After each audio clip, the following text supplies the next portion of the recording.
보완을 할 수 있겠죠. 오늘 이 두 번째 10편의 서원에 대한 주제를 가지고 묵상할 텐데, 서원이 오늘날 우리에게 신앙이 어떤 차원이 될 수 있을 것이고, 이것을 통해서 내 신앙의 어떤 신앙 고백의 중요한 차원을 발견하시고 또 적용하시는 은혜가 있으시기 바랍니다. 서원은 종종 우리에게 짐이 되고 올무가 되기 쉽습니다. 그 예가 아나니아와 삽비라의 경우를 보면 수가 있습니다. 그런데 이 아나니아와 삽비라가 소원을 하고 시험에 들기 이전에 바나바의 소원과 헌신이 먼저 있었다라는 겁니다. 바나바와 이 아나니아와 삽비라의 차이가 무엇입니까? 아나니아 삽비라는요, 소원을 하고 무엇을 드렸습니까? 밭을 드린 겁니다. 소원의 대상이 밭이었다라는 겁니다. 그런데 시험이 된 거죠. 소원에 있어서 진정한 것은 나의 무엇을 말로 고백하는 그 차원을 넘었습니다. 소원은 삶의 문제이고 자신을 하나님께 드리는 것과 상관이 있습니다. 바나바의 차이는 그거거든요. 바나바는 단지 밭을 팔아서 하나님께 드리는 그 차원을 넘어서서 성경에 보면 사도 바울을 세워주고 사도 바울과 더불어 교회를 확장하고 안디옥 교회, 제가 안디옥 비전할 뻔했는데 안디옥 교회를 세워나간 위대한 종이었다는 사실입니다. 이 바나바는 자신을 드린 겁니다. 자신을 소원한 인생입니다. 그런 인생이 하는 다른 소원이 유효할 수가 있는 것이고, 자기 자신이 빠진 소원, 그것은 시험이 될 수밖에 없는 어려운 것이 될 수 있다는 사실입니다. 그래서 오늘 우리가 이 10편을 통하여 소원에 대해서 묵상할 텐데, 이 유익한 위대한 신앙 고백을 자기 것으로 가져가시는 은혜가 있으시길 소망합니다. 1절에 시작됩니다. 63편 1절 말씀이죠. 하나님이여 주는 나의 하나님이시라. 내가 간절히 주를 찾되 물이 없어 마르고 황폐한 땅에서 내 영혼이 주를 갈망하며 내 육체가 주를 안모하나이다. 사실 1절 하나만 가지고 오늘 다 설교할 수 있습니다. 그만큼 우리에게 위대한 신앙 고백이 이 1절 안에 나타나 있습니다. 크게 보면 두 가지, 더 세분하면 세 가지 신앙 고백을 여기서 묵상해 볼 수 있습니다. 오늘은 우리가 한 가지 중심으로 보기를 원하는데요. 물이 없어 마르고 황폐한 땅에서, 배경이 어디다라는 겁니까? 광야다라는 겁니다. 사실 여기 크게 보면 하나님이여 주는 나의 하나님이시라, 위대한 신앙 고백이 미리 이미 지금 선포되어 있는 겁니다. 그 신앙 고백이 있는 인생, 그는 무엇을 찾게 됩니까? 주님을 찾게 됩니다. 또 다른 인생이 있습니다. 물이 없어 마르고 황폐한 땅에서, 환난 가운데 광야 가운데 또 주를 갈망하고 주를 앙모하는 인생이 있다라는 겁니다. 자, 그런데 더 아름다운 것은 다윗 안에 이 두 가지가 함께 있었죠. 이 두 가지가 참 조화를 이룰 수 있으면 신앙 고백에 있어서 굉장한 하나님의 일과 능력을 보는 통로가 됩니다. 오늘 여기서는 집중하는 것이 여기 광야였다라는 겁니다. 우리 오늘 말씀에 보면 1절 읽기 이전에 무엇이라고 나타나죠? 다윗의 시, 유대 광야에 있을 때에. 자, 이 시편의 배경이 유대 광야였다는 사실입니다. 우리 이 시편을 마지막 말씀에 보면 왕은 하나님을 즐거워하리니. 자, 다윗의 신분이 무엇이었습니까? 왕이었다라는 겁니다. 다윗이 왕이면서 황량한 광야에 처한 때가 언제 어디서 있었는가? 성경에 한번 찾아본다면요, 사무엘하 15장 13절 사건의 사건으로 말미암아 이 다윗은 광야에 처하게 됩니다. 그래서 아마 이 말씀이 사무엘하 15장이 오늘 10편의 배경이 아닐까 우리는 한번 추측해 볼 수가 있습니다. 사무엘상 15장 13절에 보면 한 전령이 다윗에게 와서 보고합니다. 이스라엘의 민심이 다 누구에게로요? 압살롬에게로 돌아간다이다. 이 압살롬은 다윗이 사랑하는 아들이었는데 이 배경을 다 이야기하기는 너무 시간이 부족하고요. 이 압살롬이 이스라엘 마음을 빼앗고 쉽게 말하면 민중 봉기를 일으킨 겁니다. 그 소식을 들었던 다윗이 너무 놀라서 얼마나 황급히 도망을 갔는가 하면 맨발로 신을 신지 못하고 도망갈 지경이었다는 사실입니다. 성경은 23절에 온 땅 사람이 큰 소리로 울며 모든 백성이 앞서 건너가네. 왕도 기도는 시내를 건너간 모든 백성이 광야길로 향하니라. 그래서 왕의 자리에서 일어나 맨발로 광야로 쫓겨나는 이 다윗의 모습이 여기에 있다는 사실입니다. 광야는 어떤 곳입니까? 시장하고 권하고 목마른 곳이죠. 그때 성경을 묵상해 보면 세 명의 사람이 바로 다윗을 영접하고 대접합니다. 그 중에 한 사람이 바르실레였죠.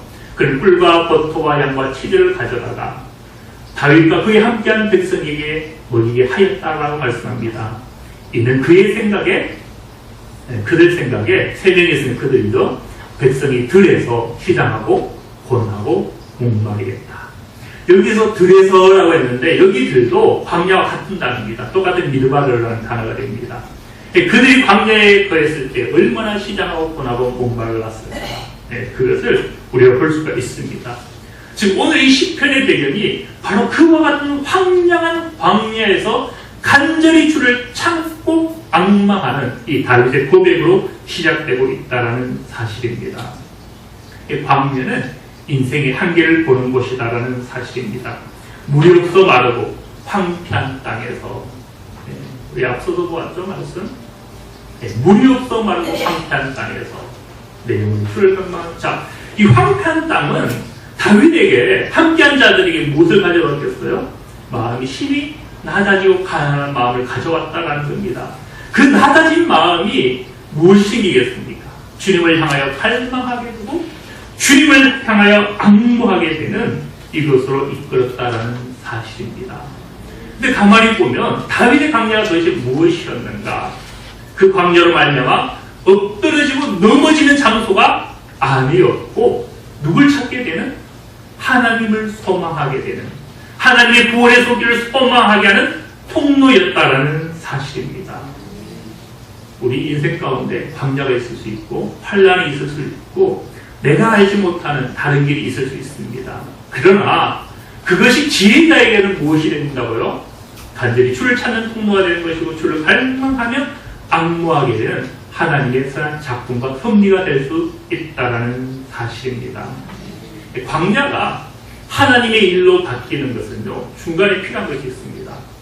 앙모하는 겁니다. 갈망하는 것. 이것 빠진 광야 스스로가 구원을 가져다 주는 것은 결코 아니었다라는 사실입니다. 실제로 우리가 성경에서 보게 되는 거죠. 똑같이 이스라엘 백성들은 출애굽 당시에 보면 광야길에 대해 있었다라는 사실입니다. 근데 그들은 무엇했다고요? 모세와 아론을 원망하였다. 앙망하는 것이 아니라 원망하였다라고 말씀합니다. 이렇게 원망했죠. 우리가 애굽 땅에서 거기 가마 곁에 앉아 있던 때와 떡을 배불리 먹던 때의 여호와의 손에 죽었더라면, 우리 한국말로 하면 죽겠다.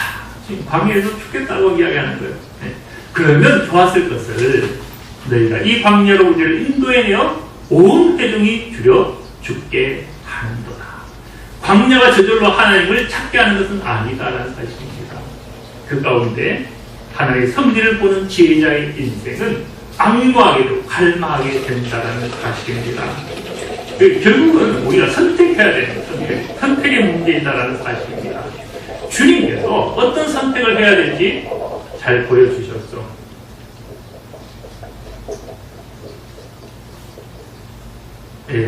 안 나타나네요. 자, 제가 소개하겠습니다. 마태복음 10장 13절 이하에 보면 주님께서 말씀하셨습니다. 무슨 길로 들어가라? 좁은 문으로 들어가라. 넓은 길을 찾는 인생은 많다. 그러나 그 길의 마지막 끝은 사망이 있다. 그러나 좁은 길은 협착하여 찾는 이가 적지만 거기에는 생명의 길이 있다라고 말씀합니다. 너희 인생은 온 회중이 찾았던 원망이 아니라 지극히 작은 자들이 하나님을 흠모하며 갈망하며 소망했던 그 앙망함을 내리는 광야에서 찾아야 할 것이다. 주님께서 그것을 교훈하신 것을 우리는 묵상하게 됩니다. 자, 다윗의 길은 그러면 좁은 길이었습니까? 넓은 길이었습니까? 좁은 문이고 좁은 길이었다는 사실입니다. 2절에 보이죠? 내가 주의 권능과 영광을 보기 위하여.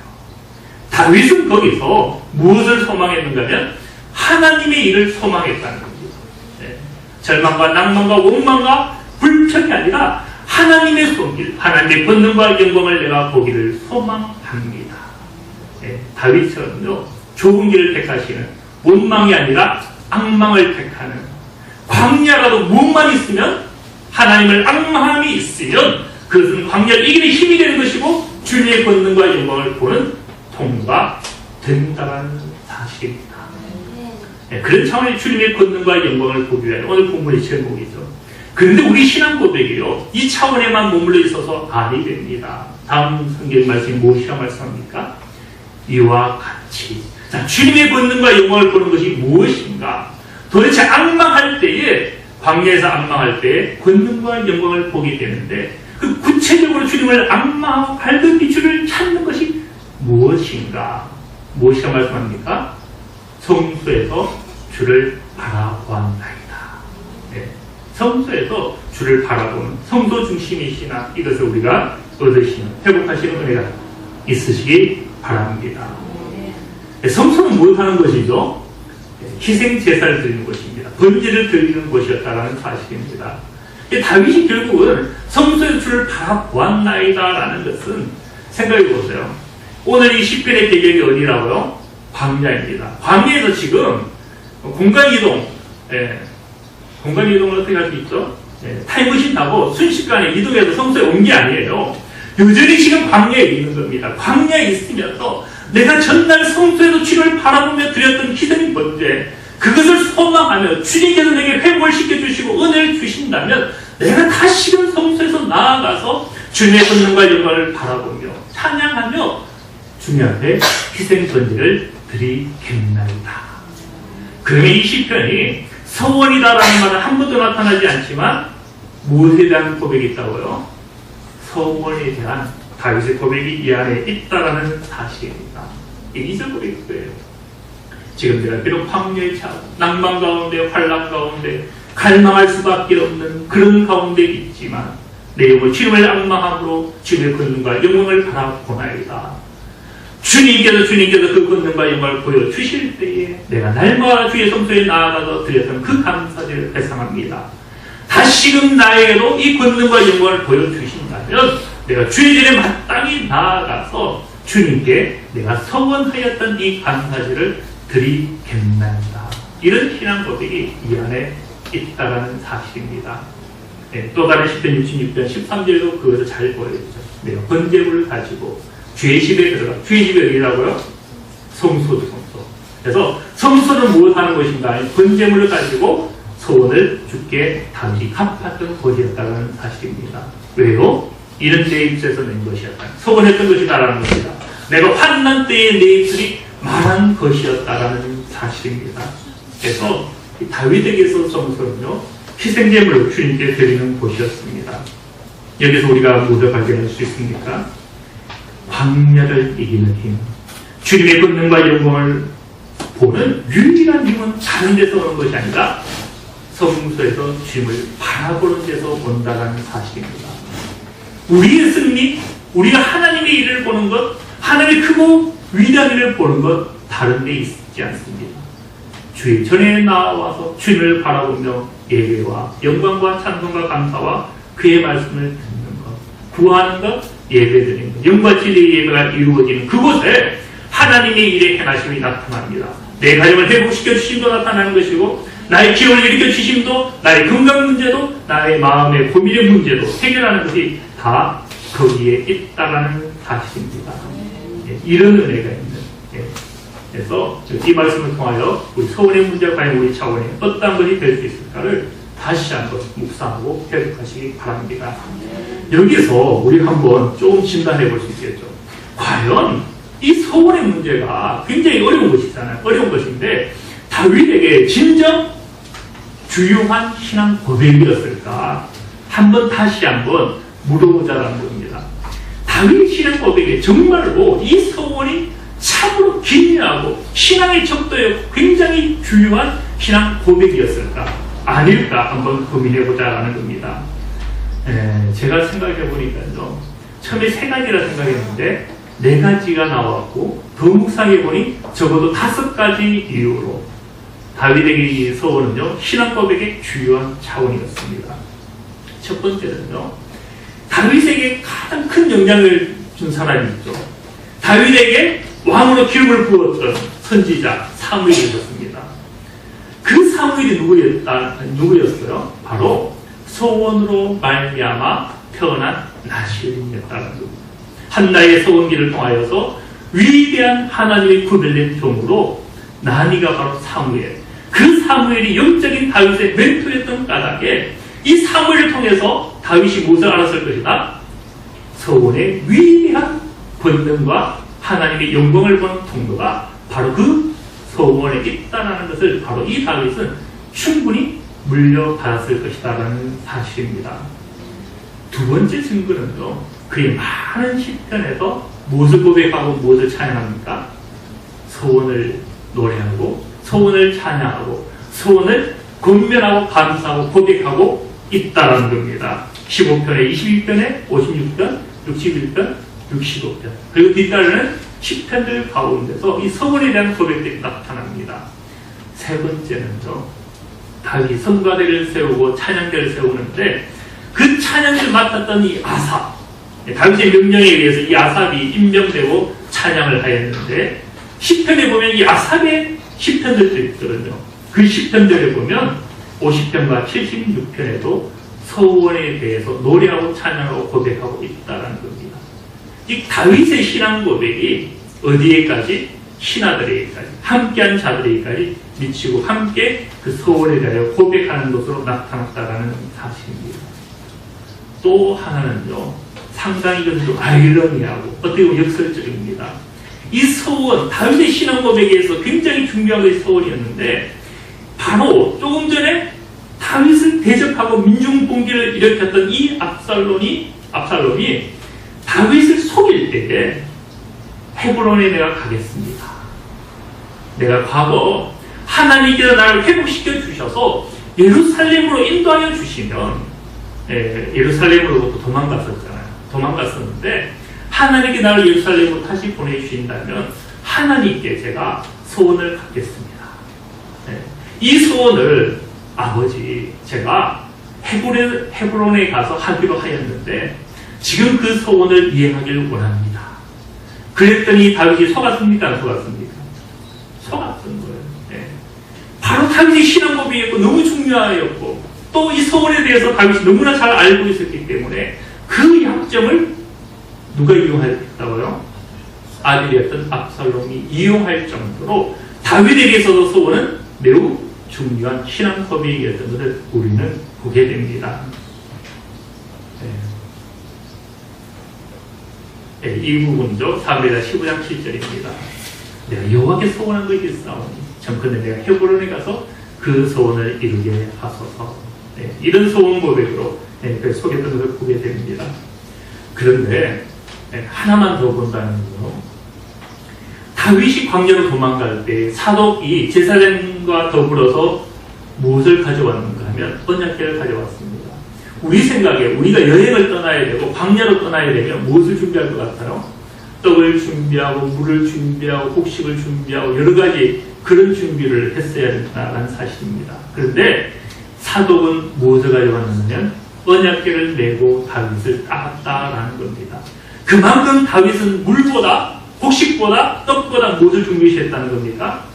언약궤, 하나님의 성소 중심의 신앙이었다는 겁니다. 그때 다윗이 고백했죠.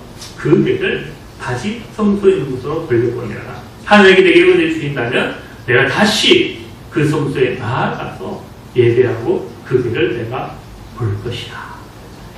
여기서 또한 묵상할 수 있는 것은요, 다윗은 자신이 성소 중심의 신앙이었지 자기 중심의 성소를 맞추지 않았다는 겁니다. 그래서 그 성소에 있는 곳에 언약궤가 있어야 되는 것이고 하나님께 나에게 은총 주신다면, 다시 기회를 주신다면 내가 성소에 나아가서 예배를 드리겠나이다. 그래서 이 여러 가지 징표를 보면 다윗에게 있어서 성소 중심의 신앙, 소원 중심의 신앙 고백은 너무나 분명하였다는 사실입니다. 생각해 보세요. 그 다윗이 얼마나 위대했는가, 그 다윗이 얼마나 존귀했는가, 그 다윗이 얼마나 온전했는가, 그 다윗이 얼마나 하나님의 일과 권능을 많이 보았는가, 그렇다면 다윗의 신앙 고백이 없이 그의 영광과 그의 은혜를 우리도 누릴 수 있겠느냐라는 겁니다. 다윗이 과연 이 소원을 통해서 이 주요한 신앙 고백을 통해서 광야를 이겼고 광야의 이김을 넘어서 지극히 높은 존귀한 자리까지 이르렀고 하나님의 권세를 보았고 또 그 자신을 일평생에 온전케 하였다면 우리도 그 신앙 고백을 나에게서 가져와서 하나님의 일을 보시는 그런 은혜가 있으시길 소망합니다. 다윗에게 그 소원은 기업을 차지하는 것이 되었다라는 겁니다. 우리 인생도 기업을 차지하고 동기와 온전함을 회복하고자 한다면 이 소원의 문제도 나와 상관이 있는 것으로 여기시는 지혜가 있으시기 바랍니다. 세 번째 고백합니다. 죄인 자신이 무엇보다 낫다는 겁니까? 생명보다 나으로 내 입술이 주를 찬양할 것이다. 자, 생명보다 낫다. 생명보다 낫다라는 것 공동번역에 보면 목숨보다 낫다. 주님의 인자심이 나의 목숨보다 나으로 내 입술이 주를 찬양할 것이다. 그런데요, 지금 이 고백을 하는 그 무대가 그의 회상이 어딥니까? 장소가 소원이잖아. 소원. 성소잖아. 성소. 그러면 이 생명을요 희생 제물로도 묵상할 수가 있습니다. 주님의 인자심을 고대하는 것이 나에게 있는 이 생제물을 바치는 것, 그 아까운 것, 그 귀한 것을 바치는 것이 차라리 그 인자심을 고대하는 것보다 더 낫지 않습니까? 내가 이것을 드려서 주님의 인자심을 고대하길 원합니다.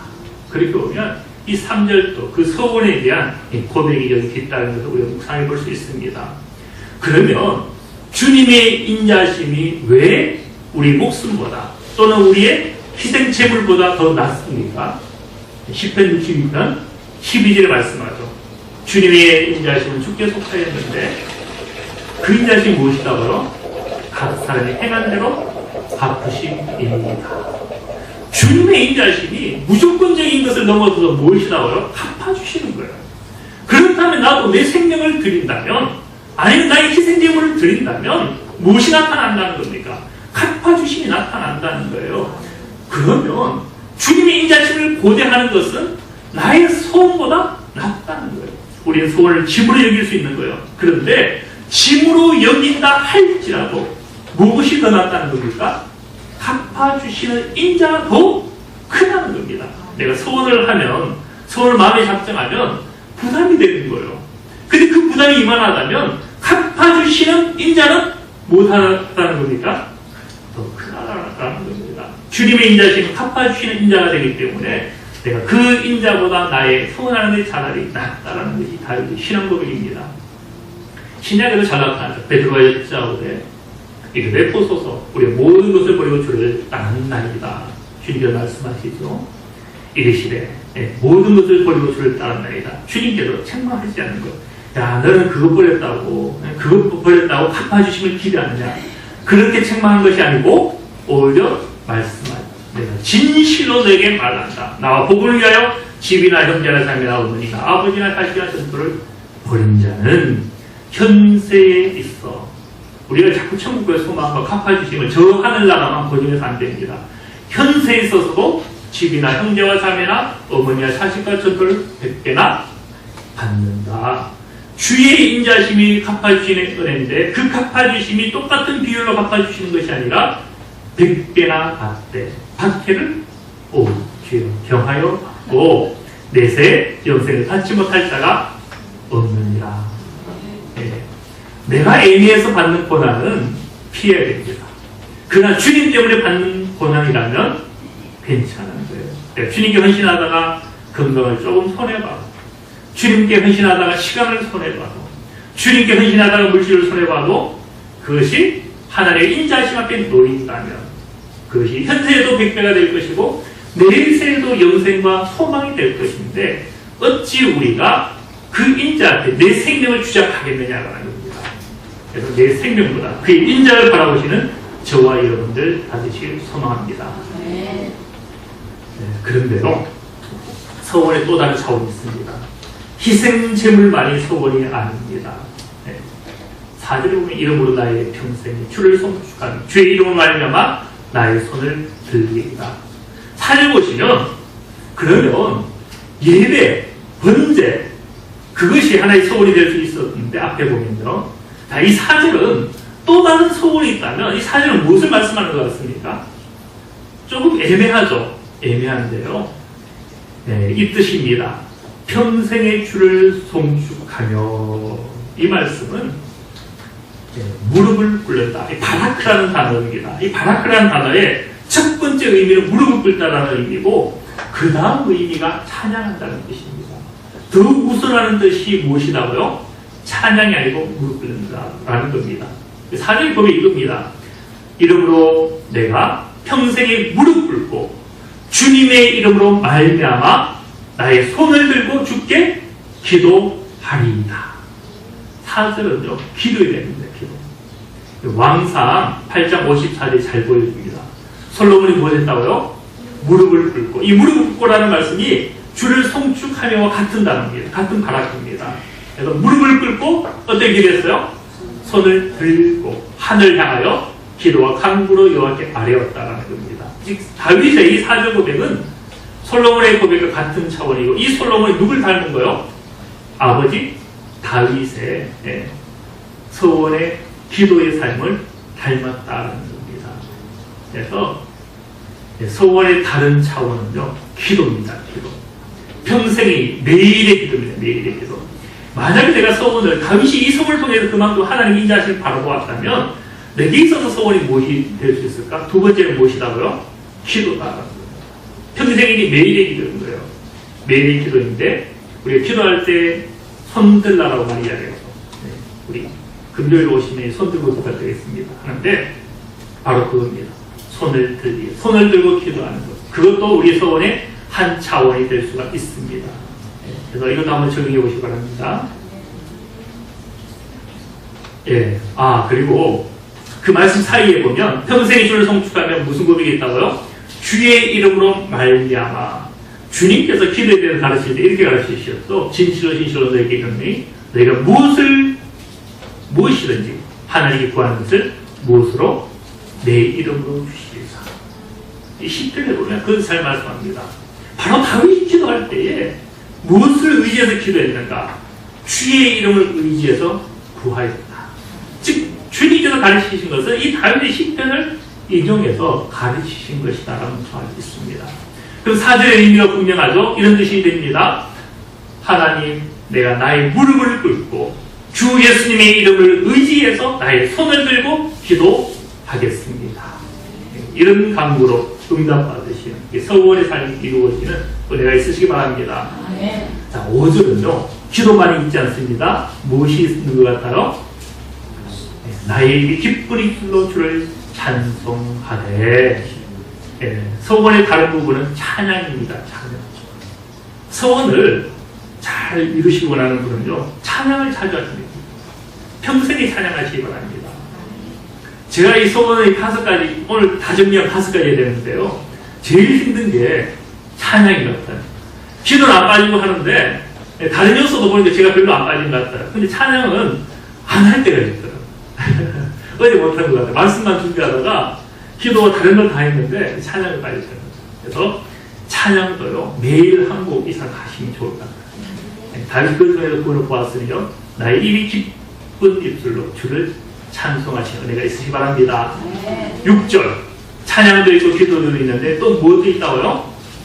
내가 나의 침상에서 주를 기억하며 평생 주의 말씀을 작은 소리로 읊조릴 때. 자, 작은 소리로 읊조린다. 하가, 묵상이나 묵상. 무엇에 대한 묵상이죠? 말씀 묵상입니다. 서원적인 삶에 있어서 기도도 있습니다. 찬양도 있습니다. 무엇도 있다고요? 말씀 묵상하는 겁니다. 근데 6절 가만히 보면 어디서 주를 기억한다고요? 침상에서 기억한다는 겁니다. 또 어디에서? 새벽에서 말씀을 작은 소리로 읊조린다. 이것은 하나님의 말씀을 내가 묵상하기 위해서 밤을 새웠다는 겁니다. 침상에서 잠을 자기 위해서 침상에 누웠는데 그 침상에서 눈을 감지 아니하고 새벽에 이르기까지 주님의 말씀을 내가 묵상하였습니다. 다윗이 얼마나 말씀을 사랑했는데요. 서울의 또 다른 삶은 무엇이 있다고요? 말씀 묵상에 있습니다. 할 수 있을 것 같아요? 이런 소원을 한번 해보시는 은혜가 있으시기 바랍니다. 고백합니다. 소원은 나의 짐이 된다고요? 아닙니다. 소원은 나의 도움이 된다라는 겁니다. 주의 날개 그늘에서 내가 즐겁게 부르게 되는 소원은 감사를 낳는 통로가 된다라는 겁니다. 8절 고백합니다. 나의 영혼의 주를 가까이 따르리. 주의 오른손이 나를 붙드시거니와. 소원이 무엇이 된다고요? 주님의 오른손에 붙들리는 통로가 된다라는 겁니다. 영혼이 주께 가까이 간다는 것은 결국은 성소에 나와서 뭘 한다는 거예요? 찬양한다는 겁니다. 뭘 한다는 겁니까? 기도한다는 겁니다. 뭘 한다는 것이라고요? 침상에서 새벽에 이르기까지 묵상하고 또 새벽에 나와서 기도. 예, 우리 성도는 빨리 우리 교회 세우고 또 교회 가까이 이사하고 해서요. 새벽 기도 잘 때문에 그렇다. 그래서 이런 신앙의 소원의 고백에 능력을 이루시는 은혜가 있으시기 바랍니다. 나의 영을 찾아내려 하여는 그들은 땅 깊은 곳에 들어가며 칼의 세력에 넘어져 승냥이의 먹이가 되겠지만 이 왕은 하나님을 즐거워할 것이고 주께 맹세한 자마다 자랑할 것이나 거짓말하는 자의 입은 막히리로다. 자, 마지막 고백입니다. 이 본문이 소원에 대한 고백이 맞고 맞는 것을 확정하는 말씀 바로 11절 말씀입니다.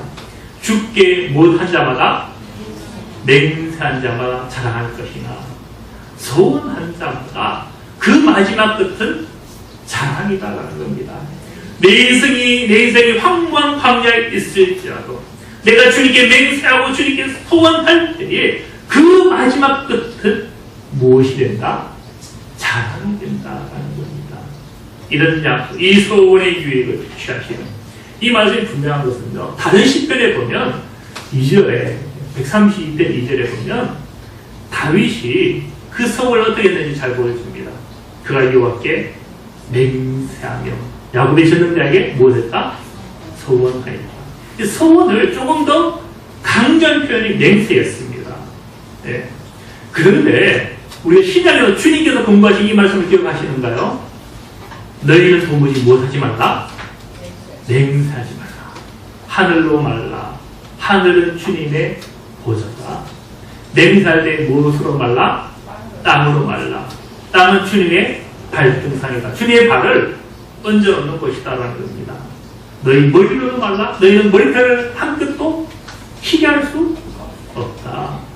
그러면 주님은 맹세하지 말랬는데 그리고 우리가 소원을 하지 말아야 되는 게 아닙니까? 그러니까 제가 이야기한 그겁니다. 소원을 말로 하지 말라는 겁니다. 말로 하는 것이 아니라 무엇으로 하라? 삶으로 하라. 삶으로. 어떤 삶이요? 방금 보았던 것 매일의 찬양을 하시기 바랍니다.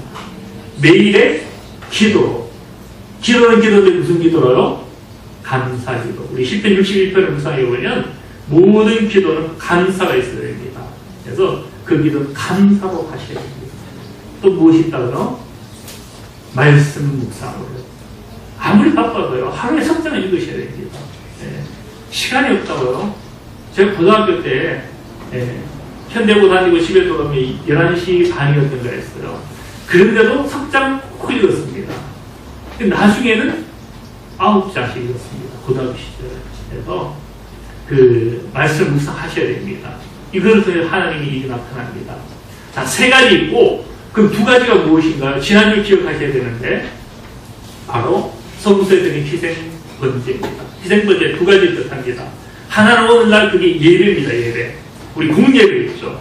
우리 난예배, 오후 예배, 수요 예배, 이 공예배입니다. 이 예배를 통해서 우리의 소원적인 삶을 살 수 있습니다. 자, 예배의 지경을 확장하시기 바랍니다. 또 하나는요, 희생 번제는 자기 것을 희생하는 겁니다. 감사 예물이 되는 거예요. 그래서 이 다윗의 번제는 감사제였습니다. 그래서 감사 예물이 또한 소원이 될 수 있습니다. 그래서 이제 맹세, 말로 하는 소원은 나의 올무가 될 수 있으니까요. 이런 삶을 통해서 이 소원을 주님께 나타내고 하나님의 위대한 일을 보는 은혜가 우리 성도님들에게 있으시고, 그래서 다윗의 시편, 다윗의 소원은요, 매일 나의 소원을 이행하리이다. 그리하시면 주님의 권능과 영광을 보여주시면 주님의 인자를 내게 보여주시면 하나님의 그 은밀한 일을 내가 보기 위하여 내가 주의 이름을 영원히 찬양하며 매일 나의 소원을 이행하리이다. 어떤 부담이나 어떤 짐이 아니라 오히려 하나님의 구원을 보는 통로로 이 소원을 여겼다라는 사실입니다. 그런 은혜가 여러분과 저에게 있으시길 소망합니다. 기도합니다. 하나님 아버지